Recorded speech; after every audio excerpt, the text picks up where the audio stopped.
السلام علیکم ناظرین، پروگرام پبلک اوپینین کے ساتھ میں ہوں مزمل سروردی، میرے ساتھ موجود ہیں محمد علی درانی صاحب۔ آج کے ہمارے موضوعات: مرحوم ذوالفقار علی بھٹو کی آج 40ویں برسی تھی۔ کہتے ہیں بھٹو آج بھی زندہ ہے۔ بھٹو آج کتنا زندہ ہے، اس بھٹو کی سیاست کے ساتھ کیا ہو گیا ہے، بھٹو کی سیاست کیا تھی، آج کی سیاست کیا ہے، آج بھٹو کی برسی پہ کیا بات ہوئی، اور بھٹو کا سیاسی قاتل کون ہے۔ ایک تو جوڈیشل مرڈر کی بات ہوتی ہے، ایک بھٹو کا پولیٹیکل مرڈر بھی ہوا ہے۔ ہم اکثر اس کے جوڈیشل مرڈر کی بات کرتے ہیں، لیکن بھٹو نے اپنی جان اپنی سیاست کے لیے دی، اور اس کا سیاسی قاتل کون ہے، اس پر آج درانی صاحب سے بات کریں گے۔ کچھ زرداری صاحب نے اسلام آباد لانگ مارچ کی بات کی ہے، فضل الرحمان صاحب بھی لانگ مارچ کی بات کر رہے ہیں۔ کیا کھچڑی پک رہی ہے فضل الرحمان اور آصف زرداری کے درمیان، یہ بھی جانیں گے۔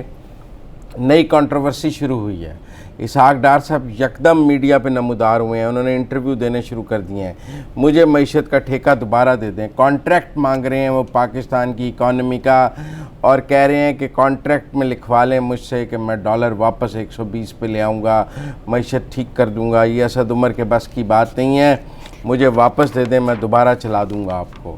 اسد عمر بمقابلہ اسحاق ڈار پر درانی صاحب سے بات کریں گے کہ یہ کیا مقابلہ ہے، کتھے مہر علی کتھے تیری ثنا والی بات ہے۔ اسی کے ساتھ ساتھ آج عمران خان نے اعلان کر دیا ہے کہ اب میرا MQM سے پکا اتحاد ہو گیا ہے، اور اگلا الیکشن میں اور تحریک انصاف اور MQM مل کر لڑیں گے۔ انہوں نے کہا بس ایک ملیٹنسی پر اختلاف تھا، باقی تو MQM کا اور ہمارا نظریہ ایک ہی ہے۔ یہ دونوں سیاسی جماعتوں کے جب نظریات ایک ہو گئے ہیں تو یہ اتحاد کیا رنگ لائے گا، اس پر بھی درانی صاحب سے بات کریں گے۔ السلام علیکم درانی صاحب۔ وعلیکم السلام۔ آپ نے ایجنڈا تو سن لیا ہوگا آج کا، ماشاءاللہ۔ ماشاءاللہ۔ اب صورتحال یہ ہے کہ ہم 40 سال سے بھٹو کے جوڈیشل مرڈر کی بات کر رہے ہیں، بھٹو، اور یہ بھی سن رہے ہیں بھٹو زندہ ہے، ہر گھر سے بھٹو نکلے گا، تم کتنے بھٹو مارو گے، ہر گھر سے بھٹو نکلے گا۔ لیکن بھٹو کی سیاست کیا تھی اور آج بھٹو کی سیاست کہاں پہنچ گئی ہے؟ میں اگر آپ سے یہ پوچھوں کہ بھٹو کا سیاسی قتل کس نے کیا تو آپ کیا کہیں گے؟ بسم اللہ الرحمن الرحیم۔ مزمل، یہ آپ نے بہت اہم ایک سوال اٹھایا ہے، اور میں بڑے عرصے سے اس پہ بات بھی کرنا چاہ رہا تھا، لیکن آج کا دن شاید اس کے لیے اصل میں تو موضوع بھٹو ایک سیاستدان ہے، اور سیاستدان کی سیاست زندہ رہے تو وہ زندہ رہتا ہے۔ بھٹو صاحب کا جہاں تک سیاسی قتل کا تعلق ہے، اس قاتل کو تو تھوڑی دیر بعد میں بیان کروں گا، لیکن بھٹو صاحب کے جو ان کی شہادت یا ان کی جو جوڈیشل ایگزیکیوشن ہوئی، اس کے نتیجے میں سمجھتا ہوں کہ ایک بہت بڑا نقصان ہوا کہ پاکستان میں بھٹو صاحب کا جو قتل تھا وہ حقیقی معنوں میں جمہوریت کا بھی قتل ثابت ہوا۔ ٹھیک ہے، وہ کس طرح ہوا؟ بھٹو صاحب نے پاکستان میں ایک پارٹی بنائی ایوب خان صاحب کے تمام تنازع سے لڑائی کے بعد، کہ 10-11 سال کے جو مارشل لا تھا اس کے بعد، اور اس مارشل لا کے دوران جو ہے ایک مسلم لیگ کنونشن اور مسلم لیگ مختلف ناموں سے لڑتی رہی۔ محترمہ بے نظیر بھٹو نے، محترمہ فاطمہ جناح نے بھی ان سے کنفرنٹ کیا، لیکن وہ سب کو پچھاڑتے ہوئے آگے نکلتے آئے۔ آخر میں بھٹو صاحب نے پیپلز پارٹی کو لانچ کر دیا۔ بھٹو صاحب نے جب پیپلز پارٹی بنائی، آپ کو بھی اور تمام جو تاریخ کے طالب علم ہیں اور سیاست کے جو طالب علم ہیں ان کو یہ پتہ ہونا چاہیے کہ بھٹو صاحب کے ذہن میں ایک مکمل طور پر جمہوری انسٹیٹیوشن والی پارٹی تھی، جس میں ان کے اپنے بیٹے ایک دفعہ سٹیج پہ بیٹھ گئے تو انہوں نے کہا تم یہاں کیا کر رہے ہو، جا کے عوام میں بیٹھو۔ ان کی پوری زندگی کے اندر ان کے کسی بچے کو کسی قسم کی پارٹی امور میں مداخلت کی اجازت نہیں تھی۔ ایون بے نظیر، محترمہ بے نظیر بھٹو صاحبہ بھی جو خواب دیکھتی تھی وہ یہ تھی کہ فورن آفس کے اندر کوئی سروس کریں گی، اور ایک دفعہ انہوں نے ٹی وی پروگرام بھی کیا PTV کے اوپر آ کے فورن افیئرز سے ریلیٹڈ۔ تو مطلب یہ ہے کہ وہ ایک سب سے بڑی بیٹی ہونے کے باوجود بھٹو صاحب پارٹی کو گلی گلی میں جا کے، ہر شہر میں جا کے، ہر محلے میں جا کے آرگنائز کر رہے تھے بحیثیت ایک جمہوری ادارے کے، جس میں لوگ لڑتے بھی تھے، جھگڑتے بھی تھے، لیکن ووٹ کا تقدس تھا، اور پارٹی کے فیصلے جو تھے وہ پارٹی کے چیئرمینوں کا ایک انسٹیٹیوشن انہوں نے بنا دیا جو سارے فیصلے کرتا تھا۔ لیکن جب بھٹو صاحب شہید ہوئے اور جو ابتلا کا دور ضیاء الحق صاحب کے دور میں شروع ہوا، اس وقت پارٹی کے اندر سوائے ان کی بیٹی اور بیگم کے باقی کوئی بھی لڑنے کے لیے تیار نہیں تھا۔ باقی چوری کھانے والے مجنون تھے، باقی سارے مختلف شکلوں میں رائٹ ہو گئے، لیفٹ ہو گئے، عوام کھڑے رہے ساتھ، کھڑے رہے اور انکلز بھاگ گئے، اور انکلز بھاگ گئے، اور ایک طرف ٹائرنی تھی عام اور سیاسی دوسری طرف کارکن نے کوڑے کھائے، ہاں، یا بی بی نے جیلیں بھگتی اور سب کچھ کیا۔ اب یہ ہوا کہ بھٹو صاحب کا جو اسیسینیشن تھی، اس نے پاکستان کے اندر واحد جو جمہوری ادارہ تخلیق ہو رہا تھا ایک پارٹی کی شکل میں، اس کے اندر سے جمہوریت کا ایلیمنٹ جو تھا ختم کر وہ بھی فیملی ڈائنیسٹی بن۔ اس کے بعد بھٹو صاحب کی شہادت کے بعد ان کی جو دکھ تھا، غم تھا، اس میں کھڑے ہونے کی وجہ سے بے نظیر بھٹو صاحبہ کو ایک وہ حیثیت ملی کہ جس کی حیثیت کی وجہ سے وہ مکمل طور پر پارٹی کی بلا شرکت غیر ایک حاکم بن گئی۔ اس حد تک وہ حاکم بنی کہ انہوں نے اپنے بیٹے کو بھی پیچھے کر دیا، اپنی والدہ کو بھی پیچھے کر دیا، اور بھائی کو پیچھے کر دیا، والدہ کو پیچھے کر دیا، اور وہ پارٹی سارے انکل فارغ کر دیے، اور وہ پارٹی کو اپنی مرضی سے چلا رہی تھی۔ وہ پارٹی نہیں تھی بے نظیر صاحبہ کی جو بھٹو صاحب کی پارٹی تھی، جس میں سامنے کھڑا ہو کے جی اللہ کہتا تھا بھٹو کی کر رہے ہیں، اب پارٹی وہ تھی جس کے اندر بڑے بڑے لیڈر جو تھے وہ پر نہیں مار سکتے تھے بے نظیر بھٹو صاحبہ کے سامنے۔ اور اب کیا ہوا کہ اب یہ سب کچھ کیا ہو رہا ہے کہ بھٹو صاحب کا یہ پاکستان کی سیاسی تاریخ کا ایک عجیب باپ ہے، یہ ایک المیہ بھی ہے، یہ ایک حادثہ بھی ہے، یہ ایک ثانیہ بھی ہے، یہ ایک تاریخ بھی ہے۔ وہ یہ ہے کہ آپ نے بھٹو صاحب کی شہادت کے نتیجے میں پاکستان کے اندر بنیادی جمہوری ادارہ پارٹیز، اس کی جمہوریت کی وجہ سے باقی سیاسی جماعتوں میں بھی جمہوریت ختم ہو گئی۔ اب یہ دیکھیں کہ آج کی ڈیٹ پہ کوئی ایک پارٹی بھی ایسی نہیں بچی جس کے اندر خاندانی آمریت نہ ہو۔ ٹھیک ہے، آپ نون سے شروع ہو، مسلم لیگ جو ہمیشہ اسٹیبلشمنٹ یا الیکٹیبلز کا ایک ارینجمنٹ رہا تھا، وہ اب ایک خاندانی، اور اس کو لوگ لیجیٹیمیٹ سمجھتے ہیں۔ ٹھیک ہے، پیپلز پارٹی، حتیٰ کہ دینی جماعتیں جے یو آئی سے شروع ہو جائیں، این اے پی اور اے این پی تک چلے جائیں، نورانی صاحب کی پارٹی لے لیں، ویس نورانی، تمام کے اندر جو ہے الحق صاحب کی لے لیں، حامد الحق صاحب، خاندانی آمریتوں کو جو جمہوریت کی ضد ہیں پوری دنیا میں، اگر ایسا ہو تو لوگ شرمندگی سے آئیں۔ اس میں جو ہے اب پی ٹی آئی، آپ کو بھٹو کا سیاسی قتل جو ہے وہ ان کی پارٹی میں جو موروثی سیاست ہے وہ بھٹو کی سیاست کا سیاسی قتل ہے۔ وہ موروثی سیاست جو ہے وہ بھٹو کا سیاسی قتل بھی ہے، اور وہ پاکستان کے اندر جمہوریت کا قتل بھی بن گیا۔ کہ یہ جو اس وقت کا جمہوری سیٹ لگا ہوا ہے، جو کہ الیکٹیبلز اور منی پیسے والے لوگوں اور اس کے ساتھ ساتھ حکمرانوں کا ایک ارینجمنٹ ہے۔ اب ذرا آگے چلتے ہیں۔ برسی ہر سال منائی جاتی ہے، یہ برسی ہر سال ایک عمومی رائے چھوٹی سے چھوٹی ہوتی جا رہی ہے۔ اب پہلے تو اب پورے پاکستان سے بڑے بڑے صحافی بھی اس برسی میں جاتے تھے، بڑا ہوتا تھا، اب کہ وہ جوش و خروش بھی نظر نہیں آیا۔ بڑے بڑے صحافیوں سے ہم نے بات کی، کوئی کراچی تھا، کوئی اسلام آباد تھا، پہلے تو نوڈیرو سے لائیو شوز ہوتے تھے بھٹو کی برسی والے دن، اب وہ بھی نہیں ہے۔ آپ کو کیا لگتا ہے بھٹو کی جو سیاسی وراثت کی جو بات ہے، یا میں اگر اس کو ڈائریکٹلی پٹ کروں، آپ کو لگتا ہے کہ بھٹو کا جو سیاسی فالوئنگ ہے وہ کم سے کم ہوتی جا رہی ہے؟ دیکھیں جہاں تک سوال ہے، دیکھیں بھٹو صاحب کی پارٹی کا، بھٹو صاحب کی جب شہادت ہوئی تھی تو لوگ کہتے تھے ہمالیہ روئے گا، اور رویا۔ آج یہ حال ہے کہ سندھ میں مزار جو ہے اس کی حیثیت جو ہے وہ ایک پیر کے مزار کی بن چکی ہے۔ اچھا، جس پہ مجاور تو موجود ہیں، کارکن موجود، وہ تو ہر مزار پہ مجاور اور وہ ہر مجاور موجود ہوتے ہیں، اور مجاوروں کا اس پیر سے کوئی تعلق ہونا ضروری نہیں ہے، اور ہر مجاور جو ہے وہ زر کا پجاری ہوتا ہے، ٹھیک ہے، گلے کہا، وہ گلے کا پجاری ہوتا ہے۔ تو بھٹو صاحب بیچاروں کے ساتھ دیکھیں کہ جس نے ایک سیاسی پارٹی بنائی پاکستان کے اندر، ایک سیاسی موومنٹ بنائی، آج اس کے مزار کے اوپر مختلف قسم کے زردار جو ہیں وہ زرداری کر رہے ہیں، اور وہ بھٹو کے مزار کہ حقیقت میں ہر عرس جو ہے اس کے اوپر وہ ایک جلسہ بلاتے ہیں، ہر صاحب کی جو مطلب جو ان کی شہادت کا دن ہے اس کے اوپر وہاں ایک جلسہ بلاتے ہیں، اور جیسے مزاروں پہ عرس ہوتا ہے، جیسے مزاروں پہ عرس ہوتے ہیں۔ مطلب یہ ہے کہ وہاں پر ایک موومنٹ چلانے والا پاکستان میں جمہوریت کی، آج اس بیچارے کا یہ حال ہو گیا کہ اس کے مزار کے اوپر غلے پہ بیٹھنے والے جو ہیں وہ اس کی وراثت کے آئینہ دار بنے ہوئے ہیں، اور ان غلے پہ بیٹھنے والوں کا یہ حال ہے کہ وہ پورے سندھ کے اندر اگر اس کی سیاسی میراث کو دیکھتے ہیں تو کسی ایک بھٹو خاندان کے فرد کو وہ ٹکٹ دینے کے لیے تیار نہیں ہے۔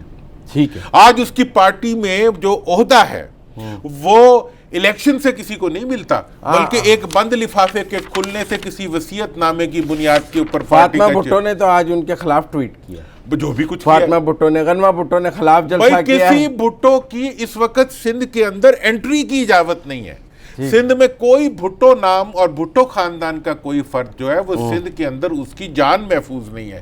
یہ بھٹو کے ساتھ ظلم کہ وہ جو جمہوریت کا دلدادہ تھا، نیشنل سٹیج پہ قومی سیاست میں بھٹو کی ریلیونس کم ہوتی جا رہی ہے۔ دیکھیں جی بات یہ ہے کہ کیونکہ پنجاب میں ختم ہوئی، کے پی میں ختم ہوئی، بھٹو بلوچستان، صاحب کی ریلیونس میں نہیں سمجھتا کہ ختم ہو رہی ہے۔ ووٹ بینک تو ختم ہو رہا ہے بھٹو کے نام کا۔ میں عرض کروں، بھٹو صاحب کی ریلیونس جو ہے وہ اب ایک تاریخ کا حصہ ہے، ٹھیک ہے، ہم ان کے مخالف رہے ہیں، میں کرنٹ پالیٹکس کی بات کر رہا ہوں، لیکن آج کی پالیٹکس میں یہ سمجھتا ہوں کہ جو بھٹو کی میراث پہ قبضہ گروپ بیٹھا ہوا ہے اس کی جو سیاسی حیثیت ہے وہ ایکسپوز ہوتی جا رہی ہے۔ اب وہ قبضہ گروپ جو ہے وہ وہاں پہ سندھ کی پولیس اور سندھ کے اندر اپنی ٹائرنی، خوف کی وجہ سے، اور سندھ میں لوگوں کی جانوں کو خطرے میں نے آگے آپ سے بات کرنی ہے۔ انہوں نے تو لانگ مارچ کا بھی اعلان کیا، آپ کہہ رہے ہیں ان کے پلے کھ نہیں ہے، وہ کہتے ہیں حکومت گرا دینی ہے، لیکن مجھے ابھی ذرا بھٹو پہ آپ سے اور بات کرنی ہے، میں پھر اس ٹاپک پہ بعد میں آتا ہوں۔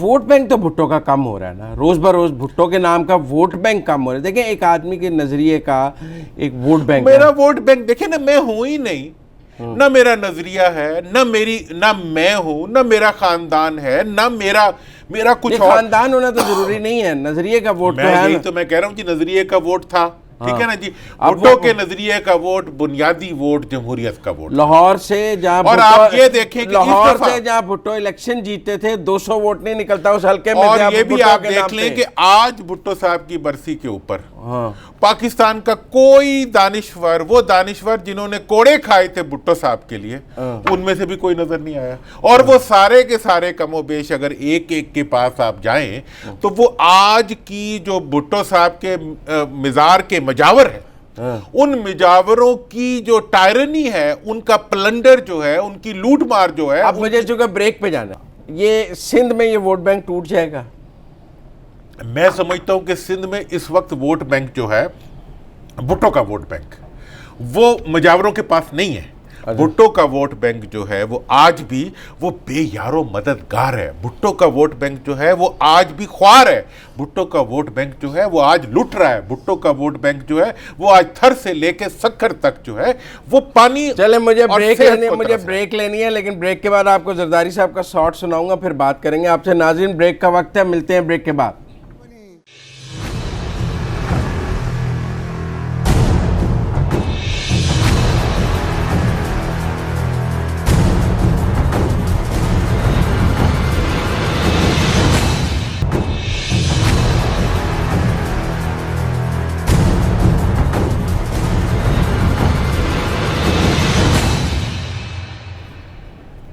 بریک کے بعد خوش آمدید ناظرین۔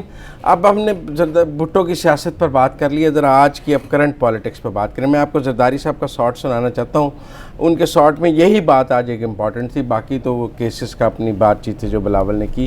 ذرا سنیں زرداری صاحب نے کیا کہا۔ اب وہ وقت آ گیا ہے دوستو اور میری بہنوں میرے بھائیوں کہ ہم کوچ کریں اور اسلام آباد پہ چلیں اور ان کو اتاریں، وہاں سے نکالیں اسلام آباد سے. جلد ہم یہ اعلان کریں گے اور جلد موومنٹ چلائیں گے اس کو نکالنے کی. اب وہ وقت آپ نے زرداری صاحب کو سنا گا کوچ کریں اسلام آباد، یہ آگے انہوں نے کہا ہے کہ ہم وہاں جا کے بیٹھ جائیں گے. ہم کوئی عمران خان کی طرح نہیں ہے کہ شام کو بنی گالا چلے گئے، صبح کنٹینر پہ آ کے بیٹھ گئے، جب ہم سڑکوں پر بیٹھ جائیں گے تو پھر تب تک نہیں اٹھیں گے جب تک کہ یہ حکومت چلی نہیں جاتی ہے. اور ایک روڈ میپ انہوں نے جانے کا دیا. لیکن یہی بات مولانا فضل الرحمان بھی کر رہے ہیں. انہوں نے بلکہ انہوں نے تو ڈیٹ ٹائم نہیں دی، انہوں نے کہا ہے کہ آگے رمضان ہے تو رمضان کے بعد جب عید آئے گی تو رمضان کے بعد جب عید آئے گی تو عید کے بعد کا انہوں نے ایک ٹائم دیا ہے کہ جی اب ہم جو ہے اسلام آباد کی طرف جانا، مطلب وہ جون جولائی کا ٹائم دے رہے ہیں. تو ہمارے ہاں تو ویسے بھی اگست میں آپ کو پتہ ہے دھرنوں شرنوں کا موسم آ ہی جاتا ہے حکومت کے پہلے سال میں. تو یہ بھی ایک منظرنامہ بن رہا ہے کہ یہ لوگ بھی کوئی جولائی اگست کا موڈ بنا رہے ہیں. یہ کیا کھچڑی پک رہی ہے؟ لوگ جاننا چاہتے ہیں کہ یہ سب اسلام آباد جانے کی باتیں کر رہے ہیں، کیا کھچڑی ہے؟ دیکھیں اس میں ایک بات جو آج کی تقریر میں جو بڑی انٹرسٹنگ بات ہے کہ زرداری صاحب نے ایک بہت بڑا اعلان کیا ایجیٹیشن کا، لیکن بلاول صاحب نے اس کا ذکر بھی نہیں کیا. ہاں اس پر میں آتا ہوں. انہوں نے صرف اپنے کیسوں کا رونا رویا ہے، انہوں نے فیک اکاؤنٹس کے کیسوں کا رونا رویا ہے. بھٹو کے آپ آئے نا بات کو سمجھیں، بات کو سمجھنے کی کوشش کریں. بات یہ ہے کہ بلاول زرداری صاحب نے ایک اعلان کر دیا، بلاول صاحب اس کے اوپر خاموش رہے. میں خیال ہے وہ ٹرین مارچ کر کے تھاکے ہیں. وہ تو ٹرین مارچ، حالانکہ اعتزاز احسن صاحب نے آج بڑا ٹریک کیا ہے یہ کہہ کر کے پنجاب آپ کا انتظار کر رہا ہے، پنجاب بہت آپ کو مس کر رہا ہے. آپ ٹرین مارچ پنجاب میں بھی کریں، پر مجھے لگتا ہے بلاول صاحب ٹریپ میں نہیں آنے والا. اب یہ ہے کہ بات اس میں اتنی سی ہے کہ آپ کے پاس اس وقت جو ایشوز ہیں پبلک کے، زرداری صاحب بھی یہ محسوس کر رہے ہیں، بلاول صاحب نے بھی یہ، پوری پاکستان کی سیاست یہ محسوس کر رہی ہے کہ اس وقت جو ڈیلیوری کا لیول ہے گورنمنٹ کا، اس کی وجہ سے پبلک کے اندر جو ایک انریسٹ موجود ہے، ڈسپلائر ہے اور جو ڈسکنٹینٹمنٹ ہے اور جتنا ریئیکشن بجلی گیس، مطلب کوئی ایسی چیز نہیں ہے. اور یہ بھی کہا جا رہا ہے بجلی کا 80 پیسے یونٹ مہنگی کی ہے، دوائیاں دوبارہ ابھی مطلب 2 مہینے پہلے دوائیوں کا اضافہ ہوا اور اب دوبارہ اضافہ، 200% دوائیاں مہنگی کی ہیں، 200%. جی ہاتھ کو ہاتھ سجائی نہیں دے رہا، اس قسم کی حکومت چل رہی ہے. تو اس وقت ہر وہ آدمی جس کا اپنا کوئی چھپا ہوا ایجنڈا ہو یا ظاہر ایجنڈا ہو، وہ کہتا ہے اس بیتی گنگا میں ہاتھ دھو لیں. وزیر صحت صاحب سے ہم نے بات کی کہ دوائیوں پہ آ جائیں، آپ کا موقف لینا ہے، وہ بھاگ ہی گئے، وہ کہتے ہیں میں نے نہیں موقف لینا. دیکھیں جی اب مسئلہ اس وقت یہ ہے کہ یہ جو ساری سچویشن بنی ہوئی ہے، اس سچویشن کے اندر تمام وہ پارٹیاں جو ماضی کے اندر اس ملک کی آج کی زبوں حالی کی ذمہ دار ہیں، ٹھیک ہے نا جی، وہ آج سرخرو ہو کے پھر رہی ہیں. اور زرداری صاحب میں بھی اتنی اپنے سندھ کے اندر جو حال انہوں نے کیا ہے، اور جو جے آئی ٹی کی رپورٹس آ رہی ہیں، اور کل ہی جو مطلب جنہوں نے مندروں کے پلاٹ تک نہیں چھوڑے، جنہوں نے لائبریریوں کے پلاٹ تک نہیں چھوڑے. لیکن آپ کو اسلام آباد ڈی چوک میں دھرنا نظر آ رہا ہے یا نہیں؟ اچھا میں اب آپ کو یہ بتا دوں، لوگ تو یہ جاننا چاہتے ہیں. مجھے جو اس وقت کی ساری صورتحال ہے، جو فضل الرحمان صاحب کا ہے، جو زرداری صاحب کا ہے، اور جو وہ بلڈ اپ کر رہے ہیں، آج کی ڈیٹ میں اگر آپ میرے سے اسیسمنٹ لیں، ٹھیک ہے، یہ پریشر تو بڑھتا جائے گا حکومت پہ. اور حکومت اس پریشر کو ڈیفلیکٹ کرنے کے لیے اپنے الائز کے ساتھ اور اپنی جو ہاؤس کو وہ آگے بات کرتے ہیں، وہ آرڈر میں لانے کی بھی کوشش کرے گی. مینگل صاحب سے بڑی صلح کر لی گئی، سب سے صلح کرے گی، ان کی یہ ریکوائرمنٹ بھی ہے. اب یہ جو بھی ہلا گلا کی پریشر ڈال رہے ہیں وہ بجٹ کے آس پاس کا ڈال رہے ہیں. جون کا مہینہ بجٹ کا مہینہ ہوتا ہے، ٹھیک ہے. تو ان کا جو بھی فوکس ہے وہ یہ ہے کہ بجٹ، اور یہ بھی پریڈکٹ کیا جا رہا ہے کہ جون کے اندر اتنی لوڈ شیڈنگ ہوگی کہ لوگ ماضی کی لوڈ شیڈنگ بھول جائیں گے. اس لیے لوڈ شیڈنگ نہیں ہوگی کہ بجلی پیدا کرنے کی کیپیسٹی نہیں ہوگی، لوڈ شیڈنگ اس لیے ہوگی کہ بجلی پیدا کرنے کے پیسے نہیں ہوں گے. ٹھیک ہے جی، یہ بھی لوگ پریڈکٹ کر رہے ہیں. اب یہ ساری جو سچویشن ہے، میں یہ سمجھتا ہوں کہ جون میں کچھ ہوگا یا نہیں ہوگا، اس کا اختیار اس وقت کس کے پاس ہے؟ حکومت کے پاس ہے. چاہے عمران خان کا، آیا زرداری صاحب لانگ مارچ کر سکیں گے یا نہیں کر سکیں گے، اس کا اختیار کس کے پاس ہے؟ حکومت کے پاس ہے۔ آیا فضل الرحمان صاحب کسی تحریک کو چلا صاحب نے آج سکیں گے؟ یہ کہا ہے، یہ ہو سکتا ہے میں جیل میں ہوں، انہوں نے کہا ہے کہ یہ ہو سکتا میں جیل میں ہوں، لیکن لانگ مارچ پھر بھی ہوگا چاہے میں جیل میں بھی ہوں۔ میں دیکھیں جی، جہاں تک زرداری صاحب کا جیل کا تعلق ہے، ہمارے ہاں جیل میں جانا تو بھیجنا تو حکومت بھیج دیتی ہے، لیکن مال مسروقہ جو وہ برآمد نہیں ہو پاتا تو زرداری صاحب کو تو جیل اچھی لگے تو گی۔ آپ کو لگتا ہے یہ اگر میں یہ کہہ رہا ہوں کہ حکومت کے ہاتھ میں ہے، اگر ڈیلیوری بری رہی تو سب نہیں، کچھ بات کو میری بات کو حکومت کے ہاتھ میں چابی ہے کہ آیا لانگ مارچ ہوگا یا نہیں ہوگا۔ چلے مجھے بریک لینی ہے، بریک کے بعد واپس آتے ہیں تو گفتگو شروع کرتے ہیں، آپ ہمارے ساتھ رہیں۔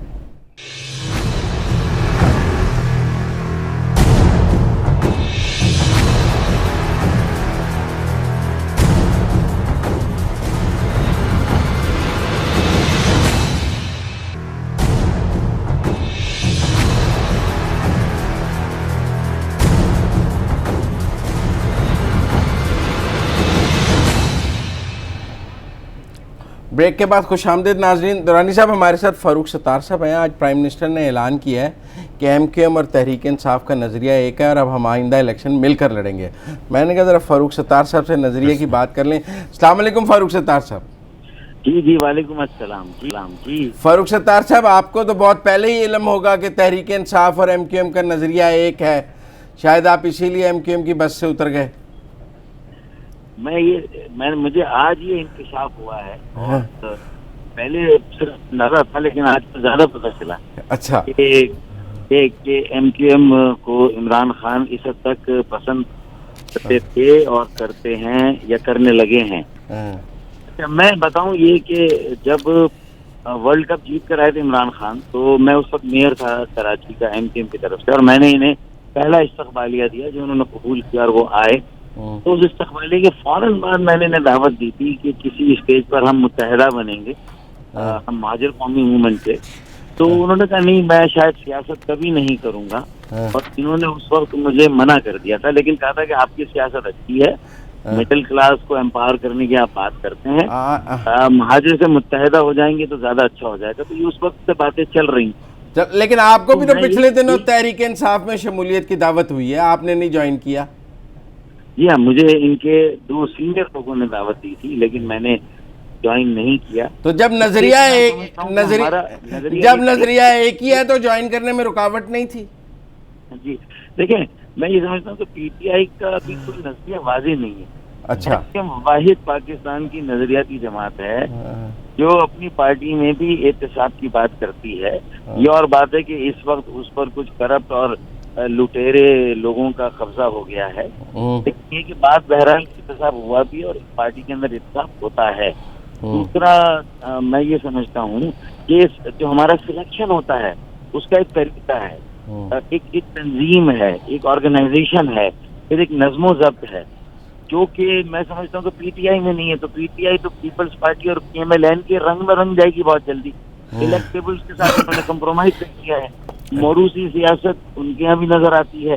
تو عمران خان کی اپنے کچھ میں سمجھتا ہوں قریبی عزیز شاید الیکشن نہ لڑ رہے ہوں، لیکن باقی بہت سارے لوگ ہیں جن کے بھانجے بھتیجے سب الیکشن لڑتے ہیں، لڑے ہیں۔ ڈاکٹر صاحب ڈاکٹر صاحب السلام علیکم۔ ڈاکٹر صاحب یہ فرمائیں کہ آپ کو یہ جو عمران خان کا سٹیٹمنٹ ہے یہ عملی شکل میں لاگو ہوتا ہوا مستقبل میں نظر آ رہا ہے؟ میں نے کوئی ایک نشان پہ یا ان کے کینڈیڈیٹ پتنگ پہ آ جائیں گے یا آپ بلے پہ چلے جائیں گے یا ایڈجسٹمنٹ میں ایک دوسرے کے خلاف الیکشن نہیں لڑ رہے ہوں گے آپ؟ دیکھیں، میں سمجھتا ہوں کہ اب تک تو ایسا ہوا نہیں ہے، اور ایم کیو ایم پاکستان نے ماضی میں بھی کسی کے ساتھ مل کر الیکشن نہیں لڑا۔ ایم کیو ایم نے ہمیشہ الیکشن اپنی قوت بازو پہ لڑا۔ ہاں، کہیں ایڈجسٹمنٹ ہم خیال لوگوں کے ساتھ، ہم خیال جماعت کے ساتھ کی ہے، تو شاید اس کی کہیں گنجائش ہو، لیکن پی ٹی آئی کو اب یہ محسوس ہو گیا ہے کہ کراچی سے انہیں 14 سیٹیں کچھ تھی کہ ہم سے لوگ مایوس ہوئے تھے، کچھ ہماری کوتاہیاں تھیں، کچھ تبدیلی کی ہوا بھی تھی، لیکن کچھ غیبی مدد بھی انہیں ہوئی ہے۔ ان کی اتنی ساری جو سیٹیں نکلی ہیں دراصل ان کی اتنی سیٹیں نہیں ہیں، تو یہ ان کو اندازہ ہو گیا ہے کہ کراچی میں وہ ایم کیو ایم کو یا ایم کیو ایم جیسے متوسط طبقے کے سیاسی عمل کو وہ ریپلیس نہیں کر سکے ہیں, کیونکہ ان کے 14 میں سے 8 ایم این اے ڈیفینس اور کلفٹن میں رہتے ہیں. کون ایم این اے کون سا ہے جو کورنگی میں رہتا ہو, جو نیو کراچی میں رہتا ہو, جو لیاقت آباد میں رہتا ہو, جو ناظم آباد میں رہتا ہو؟ تو یہ وہ سمجھ گئے اس بات کو. ڈاکٹر صاحب یہ ایک بات بتائیں کہ 2 وزراء کے بعد آپ کے دفاتر وغیرہ تو سارے ایم کیو ایم کو واپس مل گئے ہوں گے, اور اس اتحاد کے بعد حکومت کو چاہیے آپ کے دفاتر نہیں مل گئے ہوں گے, مل گئے ہوں گے اب تک. دیکھیں وہ سیکیورٹی اور سلامتی سے متعلق معاملہ ہے غالباً جو بنا دیا گیا ہے, جو تصور کیا جاتا ہے. تو اس کو میں سمجھتا ہوں کہ شاید جس طرح نواز شریف اور ان کے سارے لوگ ہمیں لارے لپے دیتے رہے, ہماری سنوائی نہیں ہوئی, تو مجھے نہیں لگتا کہ یہ دفاتر دلوانے کے معاملے میں بھی عمران خان کر سکیں گے. تو سلامتی کے اداروں کو ہی فیصلہ کرنا ہے کہ اب دیکھیں وائلنس نہیں ہے. وہ میں نے گارنٹی دی تھی نا کہ بھائی کوئی را کا کنیکشن ہو نہیں سکتا, کوئی لندن سے ہم جڑے ہوئے نہیں ہیں, ہم علیحدہ ہو گئے تو ہو گئے. پھر اس کے علاوہ تشدد, جرائم, وہ بالکل جو ہے وہ, لیکن اس کے باوجود ٹھیک ہے. بہت شکریہ فاروق ستار صاحب, بہت شکریہ, بہت اچھی گفتگو رہی ہے. درانی صاحب اس پر آپ سے بات کریں گے, لیکن بریک کے بعد میرے پاس ایک اور ٹاپک بھی ہے. اسحاق ڈار اور اسد عمر کا بڑا سخت جو ہے نا اس وقت کمپیریٹیو انالیسس چل رہا ہے, اور ڈار صاحب بھی کانٹریکٹ مانگ رہے ہیں, اس پر بھی آپ سے بات کرنی ہے, لیکن بریک کے بعد.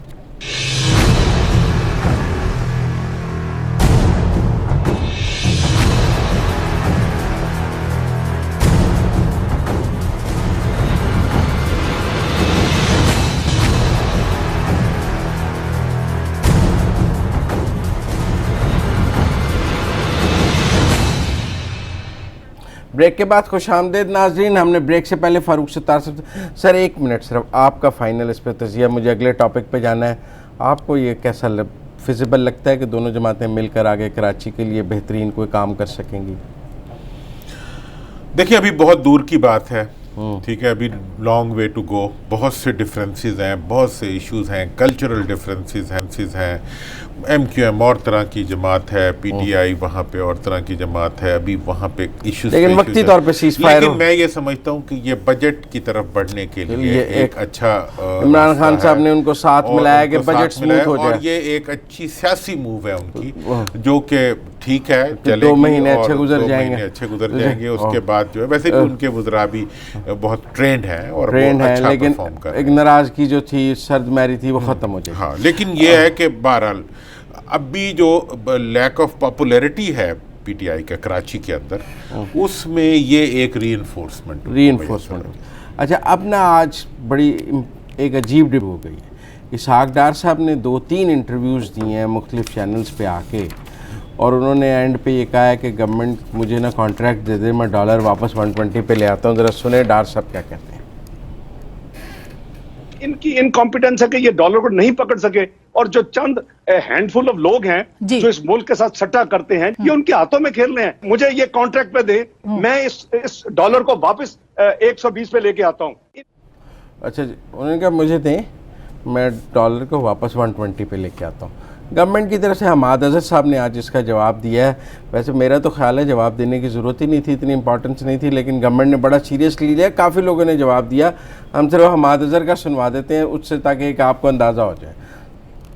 اچھا, یہ حماد اظہر صاحب نے دیا نا, تو میں آپ کو ایک اور ڈیولپمنٹ بناتا ہوں. مسلم لیگ نون نے اپنی ایک ایم پی اے کے ذریعے پنجاب اسمبلی میں قرارداد جمع کروا دی ہے کہ اسحاق ڈار صاحب کو نا معیشت کانٹریکٹ پہ دے دی جائے, تاکہ وہ ڈالر اور یہ مہنگائی کو کنٹرول کر سکیں. دیکھیں مجھے تو یہ سب چیزیں جو ہیں نا ایک مذاق لگ رہی ہیں. اسحاق ڈار صاحب کیا ہیں کون نہیں جانتا, ان کے کیا کارنامے ہیں کون نہیں جانتا, کیا کیا فجنگز انہوں نے کی ہیں وہ کون نہیں جانتا. لیکن ایک بات انہوں نے اچھی کی, مجھے ٹھیکے پہ دے دیں. انہیں عادت تھی ٹھیکے پہ لینے کی.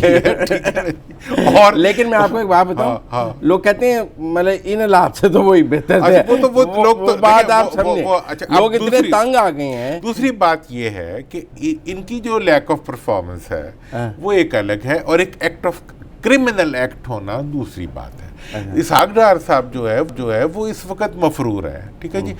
یہ جو ہے مطلب ان کے مفرور ہونے کے باوجود نہ ان کے ریڈ وارنٹس جاری کرا سکتے ہیں، نہ حکومت ان کے خلاف کوئی کارروائی لے سکتی ہے، نہ ابھی تک ان کی غیر ملکی جائیدادوں کو سیز کیا گیا ہے، نہ اب تک ان کے جرائم کا جو پورا دسترخوان بچھا ہوا ہے یو اے ای میں، انگلینڈ میں، پوری جگہ پہ، اس میں سے ایک پلیٹ بھی لا کے انہوں نے اپنی قوم کو نہیں دی. تو پھر ان کو جوتے تو پڑنے تو چاہیے پھر نا. اس کے جواب میں اگر وہ اس قسم کی مطلب زبان درازیاں کریں گے تو وہ ان کا حق ہے. یہ زبان درازی ہے. مطلب اگر آپ دیکھیں کوئی بھی ہو جو کرمنلی چارجڈ ہو، اس کو تو پیمرا رولز کے تحت آپ لے ہی نہیں سکتے ٹی وی کے اوپر. اور بھی لوگ آتے ہیں، آپ پھر میں نام مشرف صاحب آتے ہیں، جتنے بھی لوگ آتے ہیں ان کے اوپر یہ چیز اپلائی ہوتی ہے. میں اس پہ تو کوئی دوسری بات نہیں، لیکن میں یہ سمجھتا ہوں کہ یہ اس کے بدلے میں سب لوگ آ کے ان کا جواب دے رہے ہیں.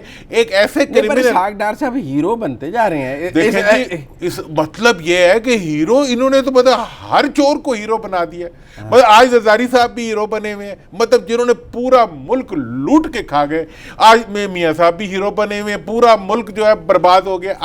آج اسحاق ڈار میں اتنی اوڈیسٹی آ گئی ہے کہ وہ پاکستان کو ٹھیکے پہ لینے کی بات کر رہا ہے. اور ہمارا جو بھی بیچارے فائنانس سے ریلیٹڈ کہا ہے انہوں نے، ٹھیکہ نہیں، تو کانٹریکٹ ٹھیکے کو ہی کہتے ہیں نا، اور کیا کہتے ہیں، وہ ٹھیکے کے لفظ ہے. اور وہ کہہ رہے ہیں کہ جی نیب کو آئے، مطلب یہ وہ کہہ رہے ہیں اگر ٹھیکہ لینا ہے پر اسد عمر کو بھی سوچنا چاہیے. میں سمجھتا ہوں اسد عمر کو بھی، سمجھتا ہوں کہ میرے تو ایک تجویز ہے حکومت سے کہ اسد عمر صاحب کو ٹھیکے پہ بھیج دیں. چونکہ اسحاق ڈار صاحب یہ بھی کلیم کرتے ہیں کہ انہوں نے مجھے فون کر کے میرے سے پوچھا بھی تھا کہ میں معیشت کو کیسے ٹھیک کروں. تو بہتر ہے کہ اسد صاحب کو ٹھیکے پہ ادھر بھیج دیں. لیکن آپ نے اس پورے دسترخوان پر جہاں پہ ان کی لوٹ مار کا ایک جمعہ بازار لگا ہوا ہے پوری دنیا میں، آپ سمجھتے ہیں کہ ان کی جو بری پرفارمنس ہے اس کا فائدہ اٹھا رہے ہیں اسحاق ڈار صاحب؟ اسحاق ڈار صاحب ان کی بری پرفارمنس سے زیادہ ان کی نان پرفارمنس کا دیکھیں جی. ایک طرف تو انہوں نے معیشت میں کچھ نہیں کیا، ہاں معیشت میں کچھ نہیں کیا، اور اس کے ساتھ ساتھ انہوں نے جو سٹولن ایسٹس تھے ان کی ریکوری پہ مطلب نہ کرپشن پہ کچھ کیا، نہ اکانومی پہ کیا ہے. پھر جوتے تو بند، جو بھی کچھ کہیں. چلے بہت ناظرین، آپ سے اگلے پیر کو رات 10 بجے ملاقات ہوگی. تب تک کے لیے اجازت دیجیے. اللہ حافظ.